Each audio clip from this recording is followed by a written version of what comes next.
Let us continue alkaline earth metals. In the alkaline earth metals, we will see alkaline earth metal carbonates thermal stability.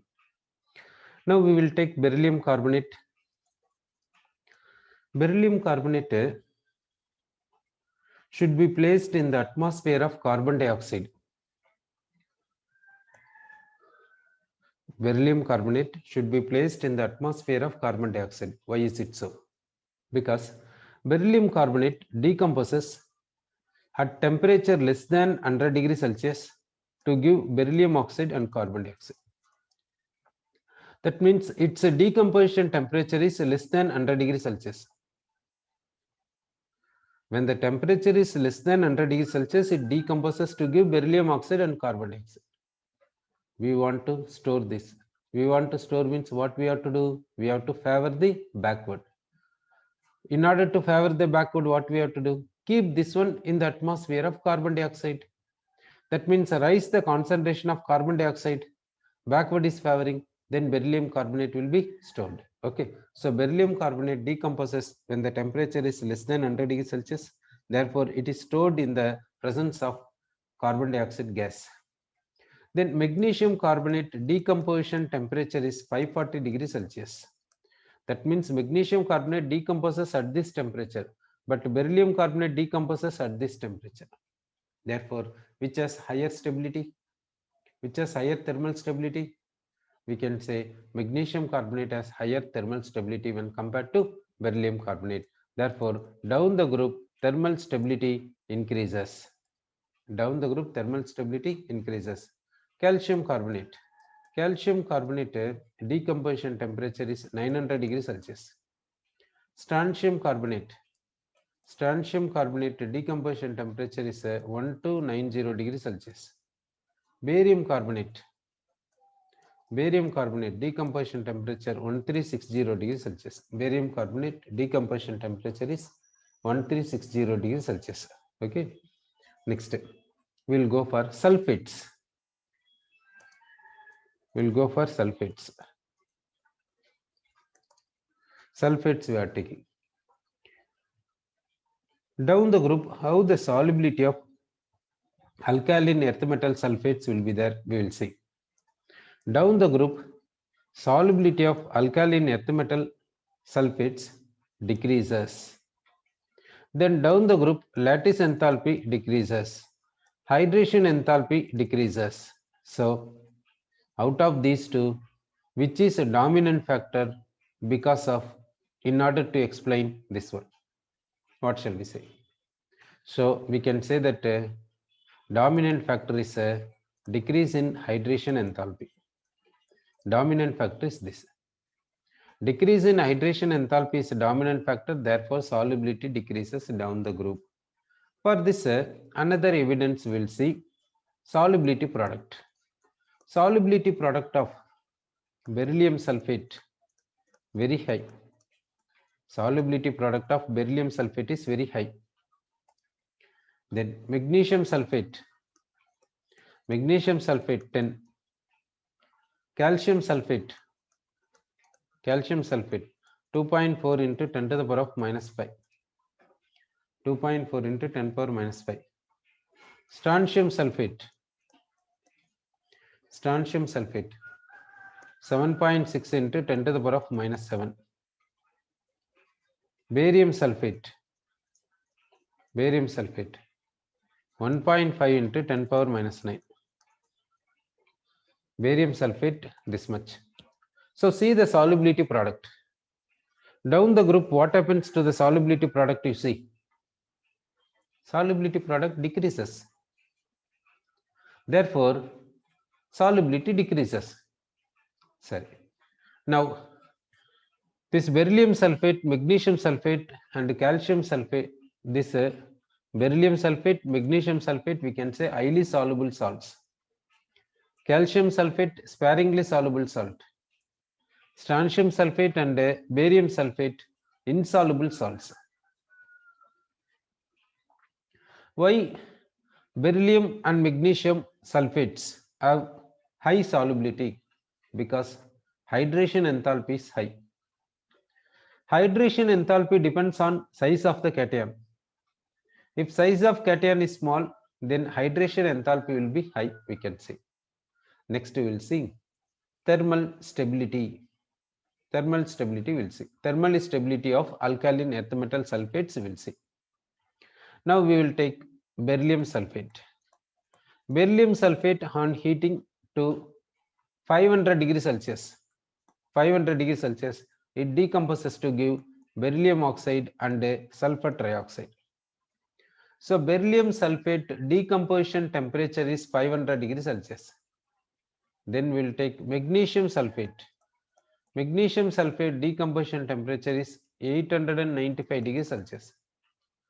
Calcium sulfate decomposition temperature is 1149 degrees Celsius. Strontium sulfate decomposition temperature is 1374 degrees Celsius. Decomposition temperature, you see how it is there. So down the group, what happens to the decomposition temperature, you see? Increases. Therefore, what happens to the thermal stability? Thermal stability increases. So we can say down the group, decomposition temperature increases. Therefore, thermal stability increases, we can say. Next, we will discuss about nitrates. Nitrates of alkaline earth metals. Generally, nitrates on heating decomposes to give metal oxide, nitrogen dioxide and oxygen. Same thing happens here also. Next we will see bicarbonates. We'll see bicarbonates of alkaline earth metals. Bicarbonates of alkaline earth metals. Bicarbonates in the sense they will exist only in aqueous solution. In solid state they cannot exist. All the bicarbonates exist only in aqueous solution. All the metal bicarbonates, whether alkaline earth metals or D block or P block, whatever the metal bicarbonates, they will exist only in aqueous solution except sodium, potassium, rubidium and cesium. Those four bicarbonates exist in solid state. Remaining whatever the bicarbonates, they will exist in aqueous solution if it is metal bicarbonate. Then bicarbonates on heating gives what? Carbonate, water, carbon dioxide. Okay, next we will see oxalates. Oxalates we will take beryllium oxalate. Beryllium oxalate is highly soluble in water. Highly soluble in water. Solubility of oxalates. Magnesium oxalate is slightly soluble in water. Calcium, strontium and barium oxalates are sparingly soluble in water.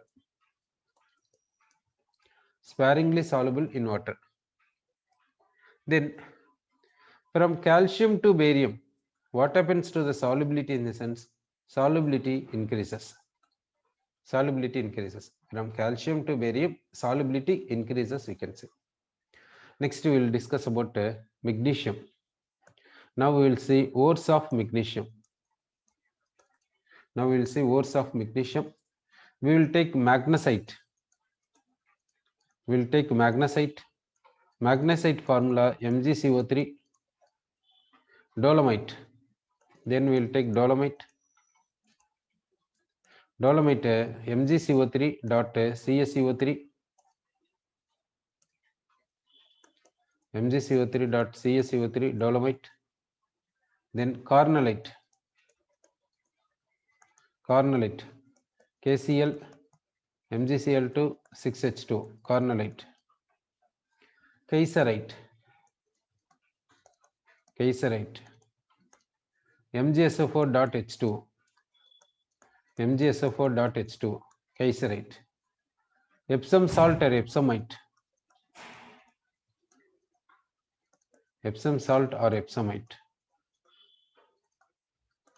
Epsom salt or epsomite formula is MgSO4 dot 7H2. Epsom salt or epsomite formula MgSO4 dot 7H2. Now we will see how to extract magnesium from cornellite. from this carnallite how to extract magnesium, that we will see. In this first step, what we have to do means convert carnallite into anhydrous magnesium chloride. Remove these water molecules. First step, we have to remove the water molecules. Okay, so how to remove the water molecules we'll see. Now we are taking carnallite, KCl, MgCl2.6H2.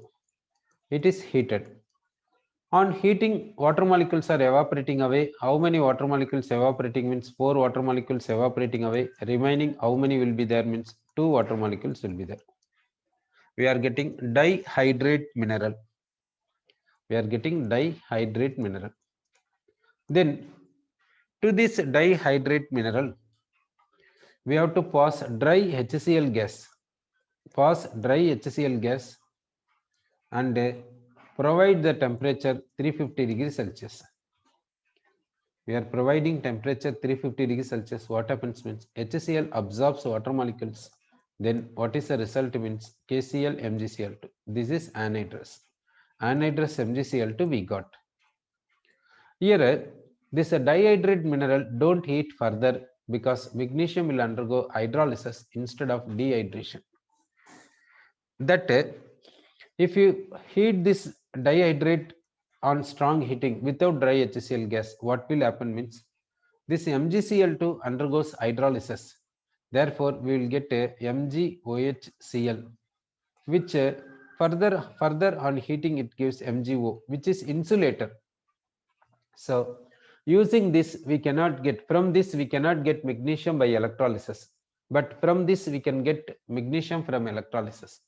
Therefore, convert this into anhydrous mineral. Don't convert this into so hydrolyzed product.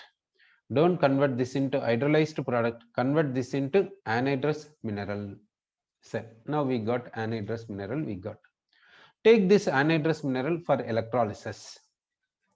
Take this anhydrous mineral for electrolysis. You take it. Okay. Now we are going for electrolysis by taking this anhydrous mineral. In the electrolysis, we are taking a cathode. Cathode is what in the sense ion vessel.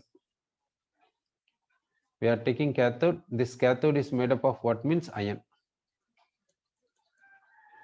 This is what means cathode. Cathode is ion. Even this cathode acts as electrolytic cell. Then you take anode. The anode is a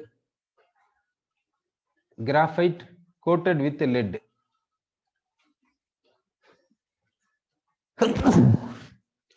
The anode is graphite coated with lead. This is graphite. This is coated with lead. It acts as anode. So it is graphite. It is coated with lead.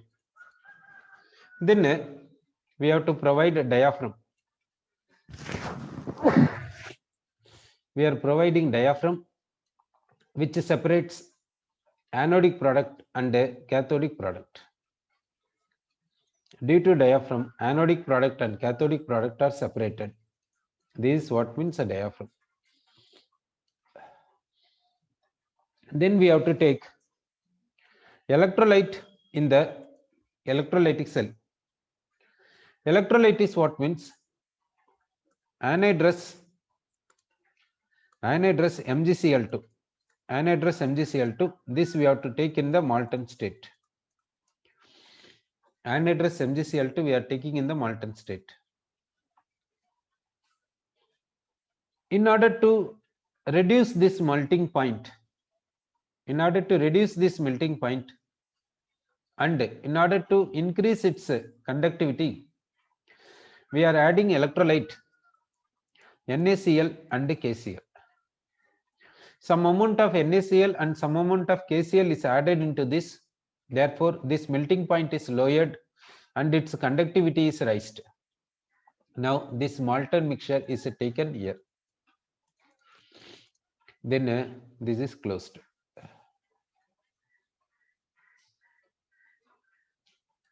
This vessel is closed like this. Then current is passed. Electrolysis takes place. MgCl2 ionizes. MgCl2 ionizes to give Mg2 plus and Cl minus. Cl minus goes to anode. Cl minus goes to anode, loses electron and becomes chlorine atom. Chlorine atom combines with another chlorine atom and becomes chlorine gas. Chlorine gas. Mg2 plus goes to cathode. Mg2 plus goes to cathode. Mg2 plus takes electrons from cathode and becomes Mg. So we got magnesium. This magnesium density is lower than this electrolyte. Therefore, the magnesium is floating over the electrolyte. Magnesium is floating over the electrolyte. Magnesium is floating over the electrolyte. This magnesium should not be exposed to air. Why? Because it will react with atmospheric air. Therefore, this place, air should not be there. At this place, air should not be there. Atmospheric air should not be there. Therefore, what we are doing means, here hydrogen gas is passed. Otherwise, coal gas is passed. Due to passage of hydrogen gas or coal gas, air will not be there in this place. So hydrogen gas comes out, coal gas is coming out. So magnesium is floating here. This molten magnesium we can take. Now, how the melting point of this MgCl2 is reduced due to addition of this? Now, if some other substance is added, then melting point will be altered. Therefore, only we are saying due to addition of this, melting point is reduced. How the conductivity of this one is raised because of this one, that we will see.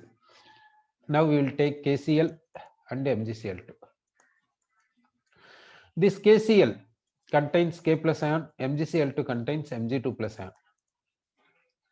Now, for this ionic nature is high, for this ionic nature is low. Therefore, KCl easily ionizes to give K plus and Cl minus ion.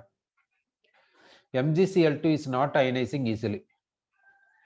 As soon as it is ionizing, the Cl minus goes to anode. At anode, oxidation takes place. At anode, oxidation takes place means immediately cathode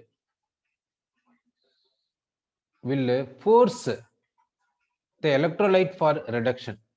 Therefore, Mg2 plus goes for reduction, not Na plus and K plus. Out of Na plus, K plus, Mg2 plus, which undergoes reduction easily means Mg2 plus. So, cathode is this cathode, this negative plate is forcing MgCl2 to come for reduction. Therefore, MgCl2 ionizes easily and magnesium goes for reduction at cathode. Therefore, we are saying NaCl and KCl increases the conductivity of MgCl2. Okay. Next, we will see chemical properties of magnesium. Magnesium burns in atmospheric air. With oxygen, it gives magnesium oxide. With nitrogen, it gives magnesium nitride. Now, oxide means O2 minus, magnesium is Mg2 plus, so magnesium oxide formula is MgO. Here, magnesium nitride, magnesium is Mg2 plus, nitride N3 minus.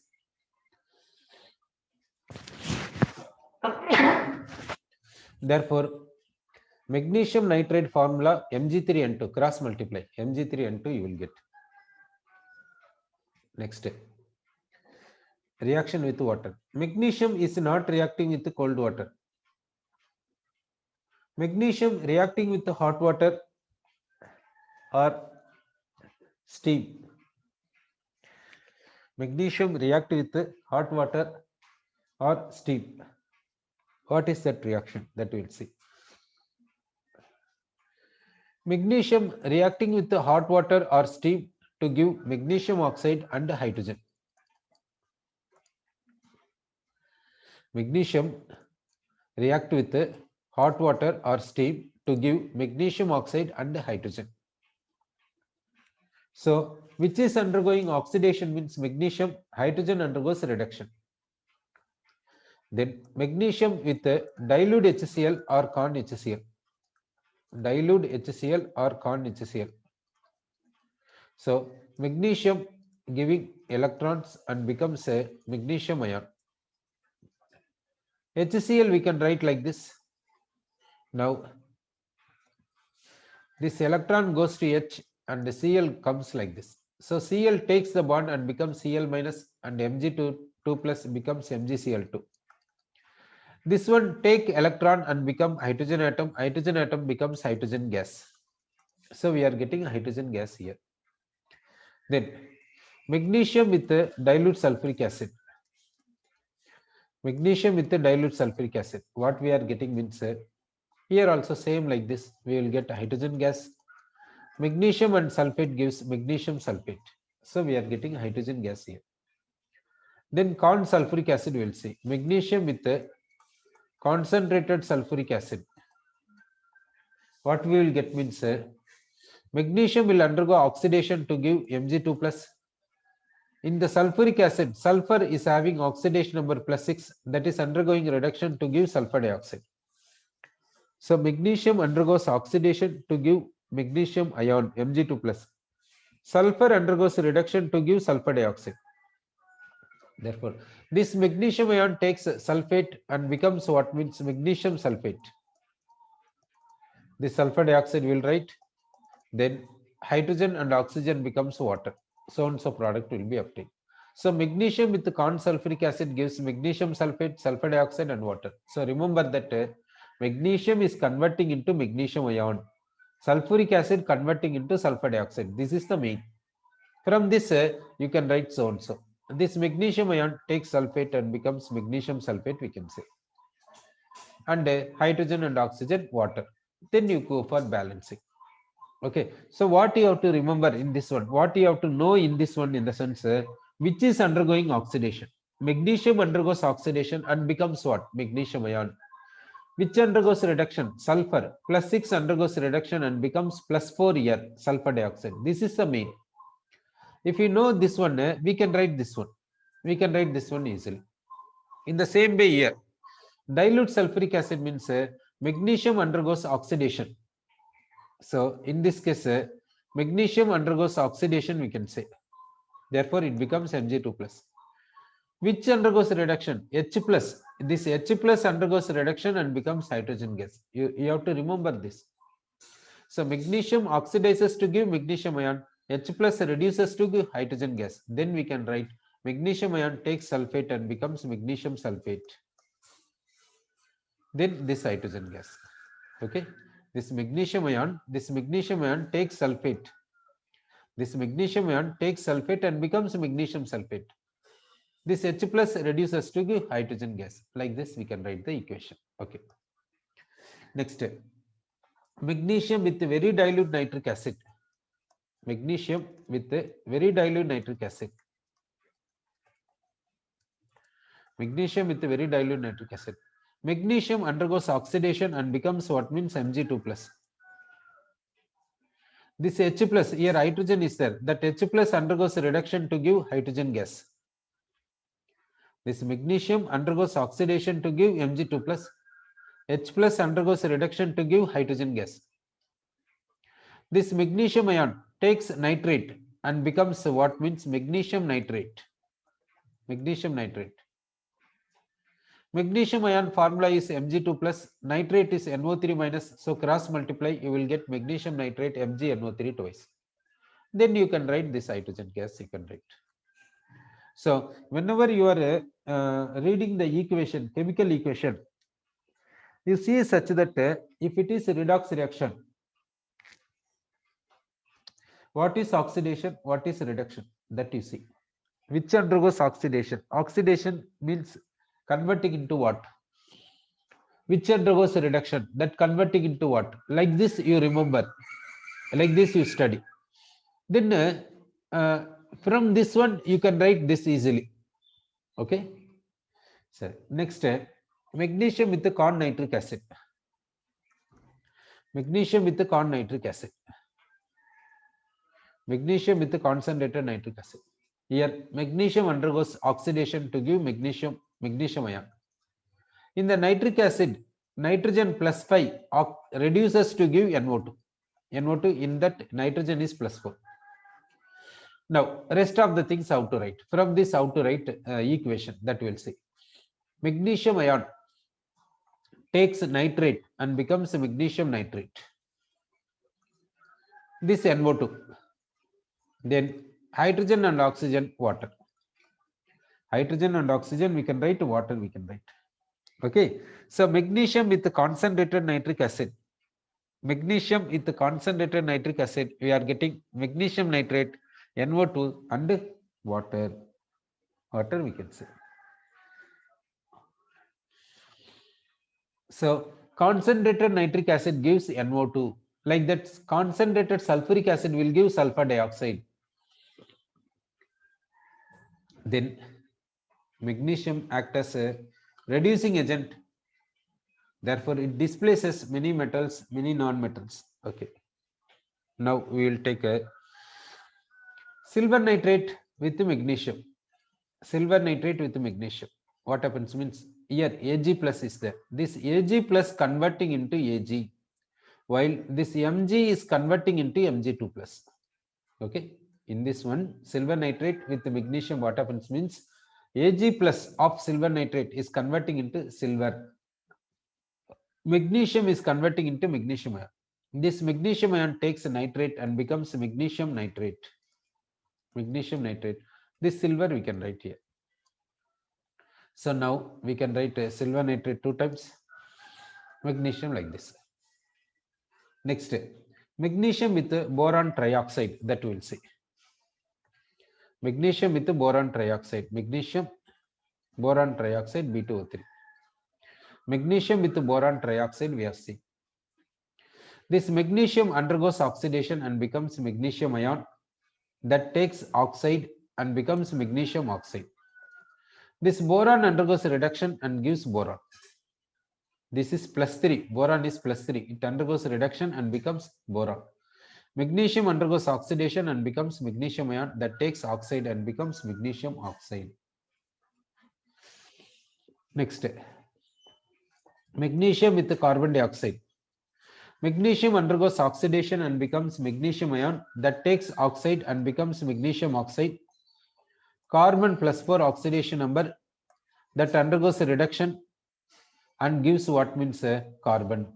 Carbon oxidation number is +4. This undergoes reduction and gives carbon. Then magnesium with the sulfur dioxide, we'll see. Magnesium with the sulfur dioxide gives what? Magnesium undergoes oxidation and becomes magnesium ion, that takes oxide and becomes magnesium oxide. Sulfur +4 oxidation number, that convert into sulfide. Magnesium converting into magnesium ion. Magnesium ion and sulfide gives magnesium sulfide. Then magnesium with nitric oxide. Magnesium with nitric oxide. Here magnesium is converting into Mg2 plus. Nitrogen +2 is converting into -3. Oxygen is same like -2 only. Magnesium ion and oxide becomes magnesium oxide. Magnesium ion and nitrate becomes Mg3 and 2. Magnesium nitrate. Next, magnesium with ethyl iodide, organic compound ethyl iodide. In the presence of solvent dry ether, what happens we'll see. This magnesium comes in between ethyl and iodine. So we will get a C2H5Mg high. It is what means Grignard reagent. It is Grignard reagent, we can say.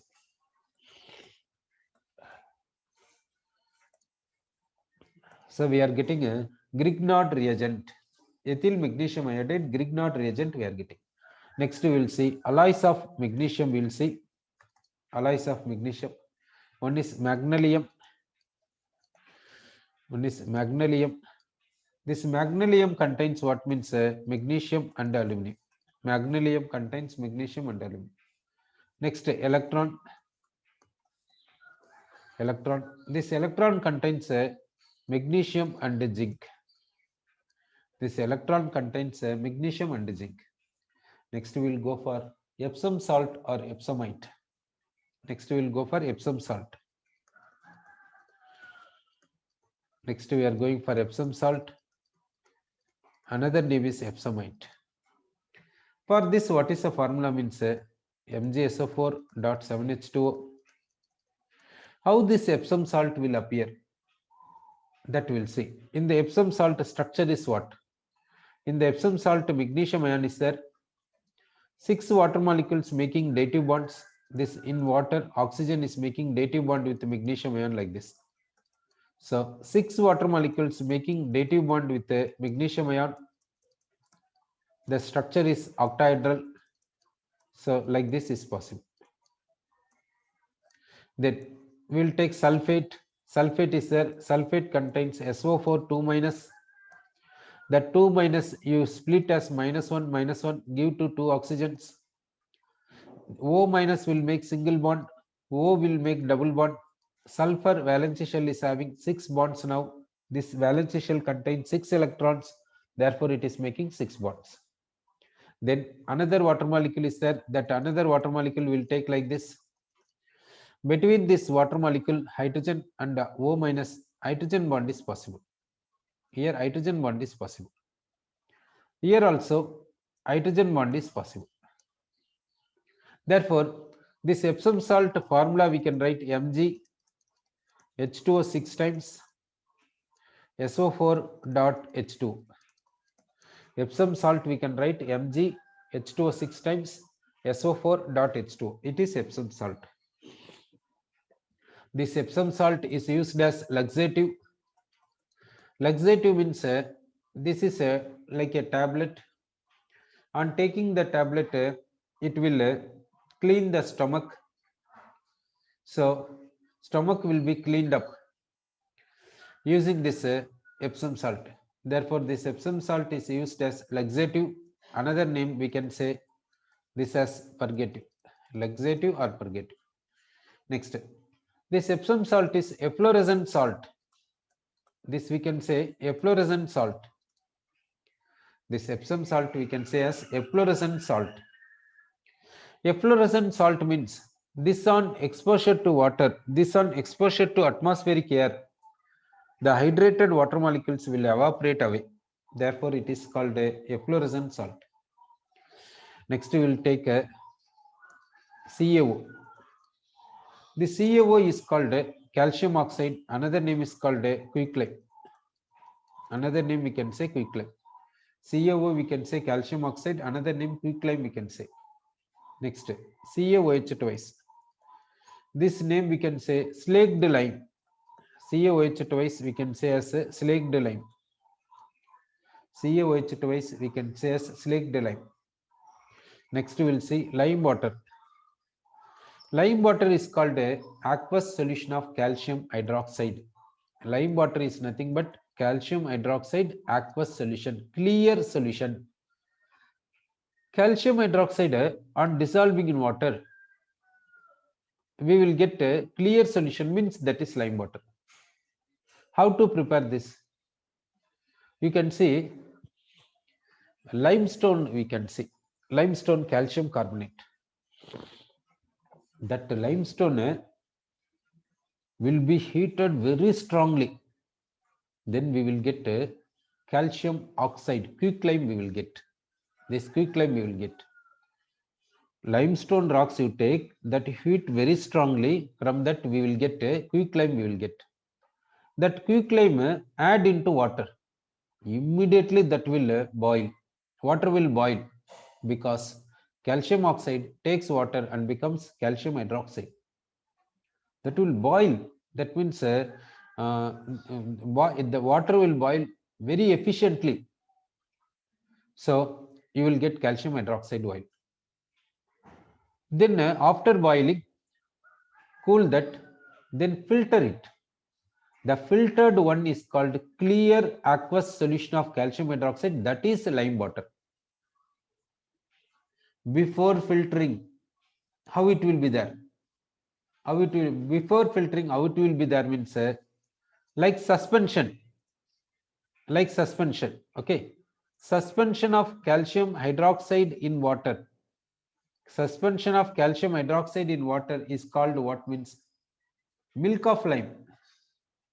Milk of lime we can say. So milk of lime and lime water difference is there. What is the difference means we are taking limestone rocks, we are heating that strongly, we will get quicklime. That quicklime is added into water. Water will boil because calcium oxide combines with water to give calcium hydroxide. That is highly exothermic process. Now the resultant solution is called milk of lime, that is suspension of calcium hydroxide in water.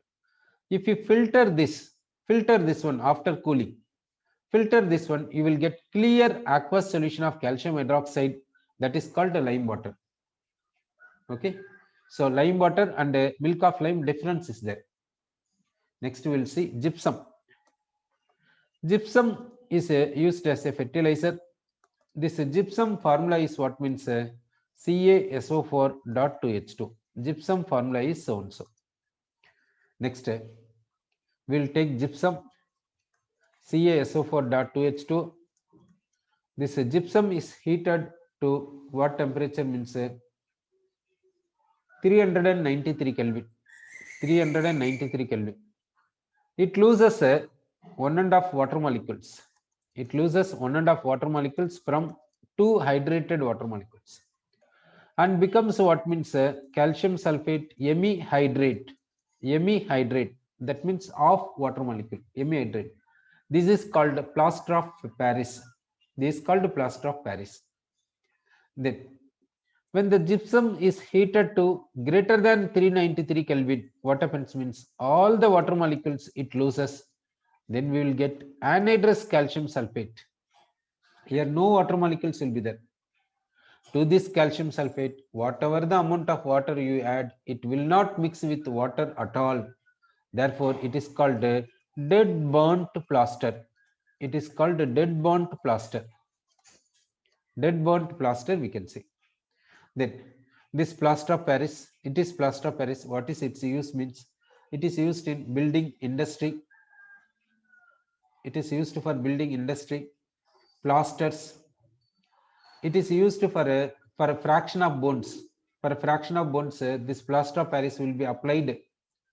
Therefore, the parts will be not mobilizing. The fractioned bone will not mobilize.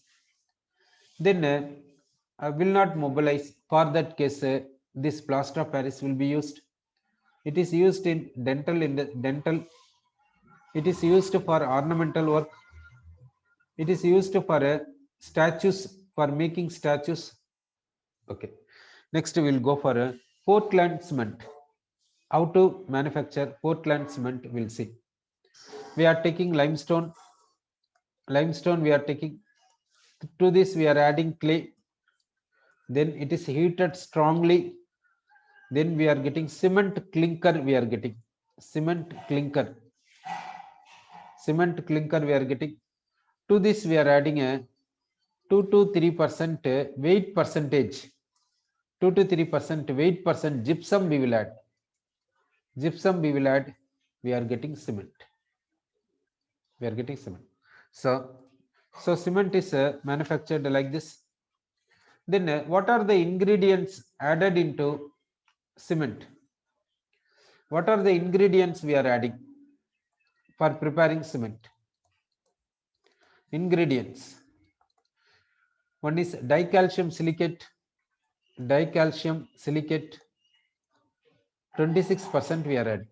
Then tricalcium silicate